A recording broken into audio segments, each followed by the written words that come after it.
சனி பகவான் என்னென்ன மாற்றங்கள்லாம் கொடுக்க போறாரு, நீங்க என்னென்ன விஷயங்கள்ல ரொம்ப கவனமா இருக்கணும். தொழில், வேலை, குடும்ப வாழ்க்கை, நீங்க என்னென்ன விஷயங்கள்லாம் ரொம்ப அதிகமா எதிர்பார்க்கீங்களோ உங்களுடைய எதிர்பார்ப்புகள் நடக்குமா, நடக்காது? என்னென்ன மாற்றங்களை நீங்கள் உணர்வுபூர்வமாக உணரப் போகிறீங்க?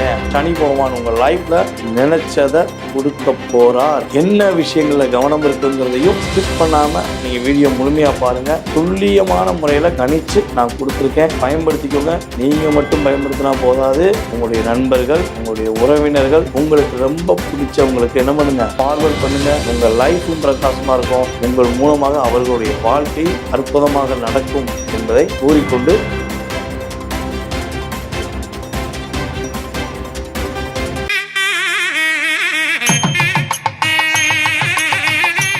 கடவுள் அருள் டிவி நேயர்கள் அனைவருக்கும் எனது இனிய வணக்கம். நான் உங்கள் வாழ்க நலமுடன் ஜோதிடர் டிஜே சுந்தரபாண்டி. தற்போது நம்ம என்ன விஷயத்தை பார்க்க போகிறோம் அப்படின்னா, நம்முடைய சனி பகவான் கும்ப ராசியிலிருந்து மீன ராசிக்கு வாக்கிய பஞ்சாங்கப்படி மார்ச் மாதம் 6ஆம் தேதிக்கு தன்னுடைய பயணத்தை தொடங்கும் காலத்தில் 12 ராசி அன்பர்களுக்கும் வாக்கிய பஞ்சாங்கப்படி வாழ்க்கையில் ஏற்பட போகின்ற மாற்றங்கள் என்ன அப்படின்னு பார்க்க போகிறோம். ஆனால் எல்லாருக்குமே ஒரு விஷயம் தெரியும். ஏற்கனவே ஒரு வருடத்துக்கு முன்னாடி நானே நம்முடைய மார்ச் மாதத்தில் 2025 எண்டில் நம்ம என்ன சொன்னோம்னா, சனி பகவான் மீனத்துக்கு வந்துட்டாரு அப்படின்னு சொன்னது உண்மைதான்.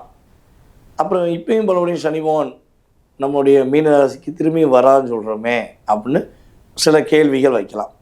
அதாவது வாக்கிய பஞ்சாங்கம் மற்றும் திருக்கணித பஞ்சாங்கம் அப்படின்னு 2 பஞ்சாங்கங்கள் தற்போது அதிகமான முறையில் நடைமுறையில் இருக்குது. ஸோ அப்படி பார்க்கும்போது நம்ம திருக்கணித பஞ்சாங்கப்படி தான் மேக்சிமம் ஜாதக கணிதம் எடுக்கிறோம், பார்க்குறோம். அதை தாண்டி பார்த்திங்கன்னா இந்த வாக்கிய பஞ்சாங்கம் பார்த்திங்கன்னா நம்முடைய கோவில்களில் ரொம்ப அதிகமாக நம்ம வாக்கிய பஞ்சாங்கம் தான் பயன்படுத்துகிறாங்க. ஸோ ஒரு சில நம்முடைய ஜோதிட அன்பர்கள்லாம் பார்த்திங்கன்னா இன்னும் வாக்கிய பஞ்சாங்க முறையை தான் தன்னுடைய வாழ்க்கை நடைபயணம், அதாவது வாழ்க்கையில் நடக்கிற விஷயமாக மனசுக்குள்ளே ஃபீல் பண்ணுறாங்க. ஸோ அப்படிப்பட்ட வாக்கிய பஞ்சாங்கம் பார்க்கும் நம்முடைய நேயர்களுக்காக இந்த சனி பெயர்ச்சி என்று நம்ம வீடியோ பதிவிடுறோம். ஸோ எல்லாருமே வீடியோ பாருங்கள். என்னதான் இருந்தாலும் சனி பகவான் ஏற்கனவே நம்மளுடைய திருக்கணித முறைப்படி மீனத்தில் தான் இருக்கார். ஸோ அதே மீன ராசிக்குள்ளே தான் சனி பகவான் எங்கே வராரு, இப்போ கும்பத்துலேருந்து மீனத்துக்கு வராரு. ஸோ இதுதான் விஷயம். ஸோ இப்படி பார்க்கும்பொழுது சனி பெயர்ச்சியின் மூலமாக உங்களுடைய வாழ்க்கையில் ஏற்பட போகின்ற மாற்றங்கள் அப்படின்னு பார்க்க போகிறோம். வாங்க வீடியோ முழுமையாக பார்க்க. சிம்ம ராசி அன்பர்களுக்கு சனி பகவான் ராசிக்கு 7ஆம் இடத்தில் இருந்த சனி பகவான் ராசிக்கு 8க்கு போகிறார். 8ஆம் இடம் பிரச்சனையை கொடுக்குமே, போராட்டத்தை கொடுக்குமோ, ஏதாவது மன அழுத்தத்தை கொடுத்துருமோ அப்படிலாம் தயவுசெய்து நினைக்காது. எப்பவுமே சனி பகவான் உங்கள் ராசிக்கு ஃபேவரானவரா அப்படிங்கிறத தெரிஞ்சுக்கணும். அவர் உங்கள் ராசிக்கு ஃபேவரானவர் இல்லை. ஓகே, அவர் நல்லவர் தான், நான் இல்லைன்னு சொல்லலை. ஆனால் உங்களுக்கு ஃபேவரானவரா அப்படிங்கிறது இல்லை. அப்போ உங்களுடைய ராசிக்கு 6க்குரியவன் மற்றும் 7க்குரியவன் 8க்கு போனார்னா நம்ம அதாவது மேச ராசிக்கு என்ன சொன்னோமோ அதே மாதிரி தான் சிம்ம ராசிக்கும் கெட்டவன் கெட்டிலும் ராஜயோகம். ஓகேவா? ஸோ உங்கள் லைஃப்பில் இனிமேல் தான் நீங்கள் உங்களை உணரக்கூடிய ஒரு அற்புதமான தருணம். உங்களை நிறைய லாக் பண்ணி கிட்டத்தட்ட ஒரு 3 வருட காலத்தில் உங்களுடைய தன்னம்பிக்கை, உங்களுடைய தைரியம், உங்களுடைய வீரியம், உங்களுடைய லைஃப்பில் ஸ்டைலு, உங்களுடைய ஆக்டிவிட்டிஸ் எப்படின்னா சொல்லணும்னா, நான் யார் தெரியுமா, நான் இப்படிப்பட்ட ஆள் தெரியுமா அப்படின்னு சொல்லக்கூடிய உங்களை உங்கள் லைஃப்பில் நிறையா விஷயங்களில் தடுமாற்றத்தை கொடுக்கக்கூடிய அளவுக்கு கிரகங்கள் ஏற்படுத்துதா இல்லையா? நீங்கள் நிறைய மனதளவில் டிப்ரெஷன் இருந்தீங்களா இல்லையா? ஸோ அதெல்லாம் தூக்கி போட்டுட்டு சூப்பராக வாழ போகிறீங்க. பழைய பாஷா பாய் வந்துட்டார் அப்படிங்கிற மாதிரி தான். ஓகேவா? அதே மாதிரி என்ன பண்ண போகிறீங்க, நீங்கள் உங்களுடைய ரியாலிட்டியை உணரக்கூடிய ஒரு அற்புதமான தருணம். உங்களுடைய சந்தோஷத்தை உறுதிப்படுத்தக்கூடிய தருணம். ஒரு மன மகிழ்ச்சியே இல்லாமல் ஏதோ இருக்கு, ஏதோ ஓடுது வாழ்க்கை, ஏதோ போகிறேங்க காலைல எந்திக்கிறேன், கிளம்புறேன், வேலைக்கு போகிறேன், திரும்பியும் வர்றேன், 4 பேர்கிட்ட சும்மா பேருக்குன்னு அப்படியே சிரித்த மாதிரி காட்டிக்கிறேன். ஆனால் மனசார நான் சிரிக்கவே இல்லை. என் மனசுக்குள்ள அவ்வளோ வேதனை இருக்குது. அதாவது ஒரு விஷயம் கூட தெரியாத கூட இருந்தவனுக்கு பொய்யாரத்தில் இடம். எல்லா விஷயமும் தெரிஞ்சு நேர்மையாக உண்மையாக கரெக்டாக இருந்த எனக்கு ஒரு சரியான மதிப்பு இல்லை, அங்கீகாரம் இல்லை. அப்போ அவன் உயர்ந்துட்டானேன்னு சொல்லி நான் யோசிக்கவா, இல்லை நான் என்னை உயர்த்த விட மாட்டேங்காங்களேன்னு யோசிக்கவானா? அவங்க உயர்ந்து போட்டோம், தப்பு கிடையாது, அது அவங்களுடைய கர்மா. சரி, எப்படியோ தவறாக வர்றாங்க, என்னமோ பண்ணுறாங்க, ஆனால் நான் உண்மையாக தானே இருக்கேன், எனக்கு மட்டும் ஏன் இந்த பிரச்சனை வருதுன்னு சிம்ம ராசிக்காரங்க நினைக்காம இருக்கீங்களா? சொல்லுங்கள். இந்த சிந்தனை உங்களுடைய மனசில் இந்த ஒரு 3 வருஷத்துக்குள்ள எத்தனை தடவை வந்துட்டு போயிருக்குன்னு சொல்லி யோசிச்சு பாருங்க. அப்போ இந்த யோசனைகள் எல்லாமே எப்போ ஒரு தீர்வாக கிடைக்கும் நீங்கள் நினச்சிக்கிருக்க இந்த காலகட்டம் நல்ல தீர்வு கிடைக்கக்கூடிய காலகட்டம். ஓகேவா? ஸோ சந்தோஷம் உறுதியாக உண்டு. சிம்மராசி என்பவர்களை யாரெல்லாம் வீடு கட்டணும்னு ஆசைப்பட்டீங்களோ கட்டாயமாக கோச்சார கிரகத்துடைய செயல்பாடு ரீதியாக வீடு கட்டக்கூடிய பாக்கியம் உண்டு. வண்டி வாகனங்கள் வாங்கக்கூடிய வாய்ப்பு உண்டு. உங்களுடைய அம்மாவுடைய உடல் ஆரோக்கியத்தில் பெரிய நல்ல மாற்றம் உண்டு. நீங்கள் ரொம்ப நாட்களாக உங்களுடைய மனசில் இந்த விஷயம் நடந்தால் போதும், நான் வேறு லெவலில் வருவேன், இந்த இடமாற்றம் கிடைச்சா போதும், நான் சூப்பராக மனசார சந்தோஷப்படுவேன் அப்போ நீங்கள் எதெல்லாம் நினைக்கிறீங்களோ அதெல்லாம் நல்ல விஷயங்கள் அனைத்தையுமே நடத்தி வைக்கக்கூடிய பாக்கியம் சனி பகவான்கிட்ட இருக்கு. சனி பகவான் உறுதியாக என்ன பண்ண போகிறாரு? உங்களை ஆக்டிவேட் பண்ண போகிறாரு. நிறைய விஷயங்களை உங்களுக்கு மாற்றத்தை கொடுக்க போகிறாரு. ஓகேவா? உங்களுடைய முயற்சி ஸ்தானம் சூப்பராக இருக்க போகுது. உங்களுடைய அப்பாவுக்கும் உங்களுக்கும் உள்ள கருத்து வேறுபாடு விலக போகுது. என்னை பொறுத்த சிம்மராசி என்பர்களில் கிட்டத்தட்ட இந்த 3 வருஷத்தில் நான் எங்கள் அப்பா கூட பாசமாக இருந்தேன், ஆனால் எங்கள் அப்பா என்னை புரிஞ்சுக்கிறவே இல்லை. நான் எங்கள் அம்மாவே உலகம்னு நினச்சேன், எங்கள் அம்மா என்னை புரிஞ்சுக்கல. அப்படிங்கிற சூழ்நிலை தான் கடந்த காலங்கள் நடந்துக்கலாம். அப்போ இனிமே பார்த்தீங்கன்னா உங்களுடைய அப்பாவாக இருக்கட்டும், உங்கள் அம்மாவாக இருக்கட்டும், உங்கள் மேலே அதிகமான கவனம் செலுத்துவாங்க. நீங்கள் என்ன மனசுக்குள்ள நினைக்கிங்களோ அதை என்ன பண்ணுவாங்க, ஜெராக்ஸ் போட்டு காட்டி, மகளை நீ இதானப்பா நினச்ச, மகனை நீ இதான்டா நினச்ச அப்படின்னு உங்களை புரிந்து கொண்ட ஒரு உறவாகவே மாற போகிறாங்க. அவங்களுக்கு ஹெல்த்தில் என்ன பிரச்சனை இருந்தாலும் அது சரியாக போகுது. அதனால் கவலைப்பட தேவையில்லை அப்படிங்கிறத தெளிவாக சொல்லலாம். ஓகேவா? அதே போல் சிம்மராசி அன்பர்களில் யாருக்கெல்லாம் இடமாற்றம் வேணும்னு நினைக்கிங்களோ இடமாற்றம் உண்டு. நீங்கள் எந்த டிபார்ட்மெண்ட்னாலும் இருந்துருப்போங்க. நீங்கள் ஆசிரியராக இருங்க, டீச்சராக இருங்க, பேங்க் டிபார்ட்மெண்ட்டில் இருங்க, அல்லது நீங்கள் ஒரு மருத்துவத்துறையில் இருங்க, அல்லது மக்கள் பணியில் இருங்க, என்னதில் வேணாலும் இருங்க. உங்களுக்கான அங்கீகாரம் ரொம்ப நாளாக கிடைக்காம இருக்குல்ல, இனிமேல் கிடைக்கும். நீதிக்கும் உண்மைக்கும் கடமைக்கும் கரெக்டாக இருந்த உங்களுக்கு நீங்கள் எதிர்பார்க்குற ஆசையை நிறைவேற்றி கொடுக்கக்கூடிய பாக்கியம் யார்கிட்ட இருக்குது? சனி பகவான்கிட்ட தான் இருக்குது. அதான் சொல்லுவாங்க, சனி கொடுப்பார் எவர் தடுப்பார் அப்படின்னு.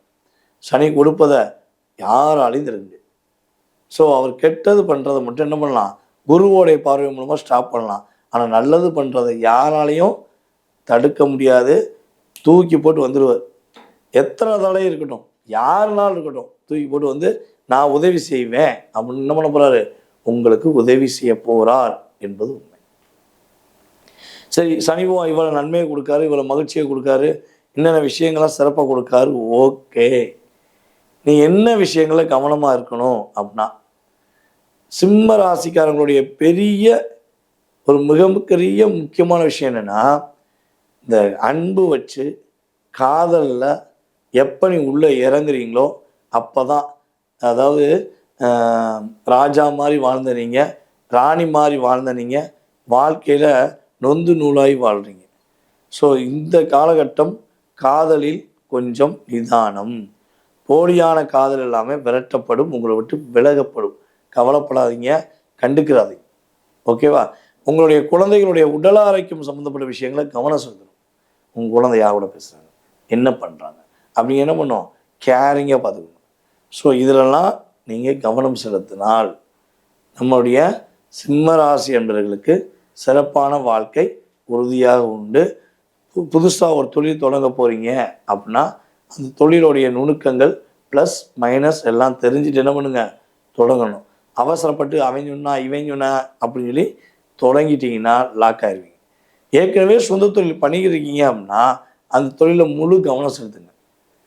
தனியாக பண்ணாலும் சரி, பார்ட்னர்ஷிப்பில் பண்ணாலும் சரி, நீங்கள் ஏற்கனவே 5 மணி நேரம் டைம் எடுக்கீங்கன்னா சனி பெயர்ச்சிக்கு அப்புறம் 8 மணி நேரம் 10 மணி நேரமாச்சும் உங்களுடைய தொழில்ஸ்தானத்துக்கு என்ன பண்ணணும், நீங்கள் போய் அமர்ந்து அங்கே நடக்கிற விஷயங்களை என்ன பண்ணணும், ஃபாலோ பண்ணணும், அதை கேர் பண்ணணும், அதுக்கான சரி தவறுங்கிறத என்ன பண்ணணும், நீங்கள் ப்ரூஃப் பண்ணணும்.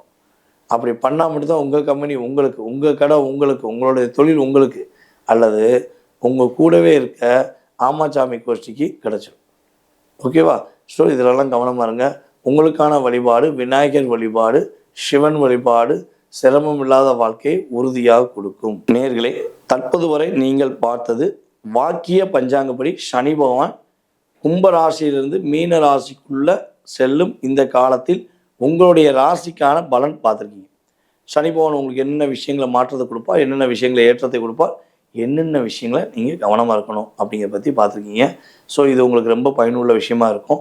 குறைந்தது உங்களுக்கு இது 20-30% நான் சொன்ன விஷயங்கள் நடக்கும். இதை தாண்டி உங்களுடைய மனசில் நிறைய கேள்வி இருக்குது. ஏன் நம்ம சொன்ன விஷயங்கள்லாம் நடக்காமல் போச்சு அப்படிங்கிற ஒரு கேள்வி இருந்தால் கூட பரவாயில்ல. நீங்கள் பண்ண வேண்டியது கீழே உள்ள வாட்ஸ்அப் நம்பருக்கு உங்களோட டீட்டெயில்ஸ் அனுப்பிவிடுங்க. உங்களுடைய சுய ஜாதக ரீதியாக உங்களுடைய எதிர்காலம் சம்மந்தப்பட்ட அத்தனை விதமான கேள்விகளுக்கும் உறுதியாக நான் பதிலளிக்க காத்திருக்கிறேன். நீங்கள் என்ன பண்ணணும், அப்பாயின்மெண்ட் மட்டும் வாங்கிக்கணும். ஓகே, சரி. இப்போ நான் இன்னொரு விஷயமும் சொல்கிறேன். நம்ம ஸ்ரீ பாலாம்பிகா ஜோதிட ஆராய்ச்சி மையம் சார்பாக ஆன்லைன் வகுப்பு எடுத்துக்கிட்டு இது 5வது வகுப்பு. ஓகேவா? 5வது கிளாஸ் இப்போ எடுக்கிறோம். ஏற்கனவே 4 கிளாஸ் முடிஞ்சிச்சு. ஆன்லைன் மூலமாக ஆல்ரெடி கிட்டத்தட்ட பார்த்திங்கன்னா நிறைய ஜோதிடர்கள், அதாவது நிறைய ஜோதிட ஆர்வலர்கள் ஜோதிடம் கற்றுக்கிட்டாங்க. அது மாதிரி நீங்களும் ஜோதிடம் கற்றுக்கொள்ள வேண்டும் என ஆசையும் ஆர்வமும் உங்களுக்கு இருக்குது அப்படின்னா நீங்கள் செய்ய வேண்டியது ஒன்றே ஒன்று தான். உங்களுடைய வாட்ஸ்அப்லேருந்து உங்கள் டீட்டெயில்ஸ், உங்கள் பேர், நீங்கள் எந்த ஊர்லேருந்து பேசுகிறீங்க அப்படிங்கிறத எனக்கு அனுப்பிவிடுங்க. உங்களுக்கான நம்மளுடைய ஆன்லைன் கிளாஸுக்கான விதிமுறைகள் டீட்டெயில்ஸ் எல்லாமே நான் உங்களுக்கு அனுப்பிடுறேன். விருப்பப்பட்டால் கலந்துக்கோங்க. உங்களுக்கு கிட்டத்தட்ட பார்த்திங்கன்னா நம்முடைய சித்திரை மாதம் 1ஆம் தேதியிலிருந்து கிட்டத்தட்ட 30 நாட்களில் அடிப்படை ஜோதிடம் கற்றுக் கொடுக்க நான் ரெடி. கலந்து கொள்ள நீங்கள் ரெடியா அப்படின்னு முடிவெடுத்துக்கோங்க. ஓகேவா? ஸோ உங்களுக்கு ஜாதகம் பார்க்கணும்னாலும் சரி, ஜாதகம் கற்றுக்கொள்ள வேண்டும்னாலும் சரி, கீழே உள்ள வாட்ஸ்அப்பில் உங்களுக்கு டீட்டெயில்ஸ் அனுப்புங்க. நான் சொன்ன வழிபாடை கரெக்டாக ஃபாலோ பண்ணுங்கள். சொன்ன விஷயங்களை கவனமாக ஃபாலோ பண்ணுங்கள்.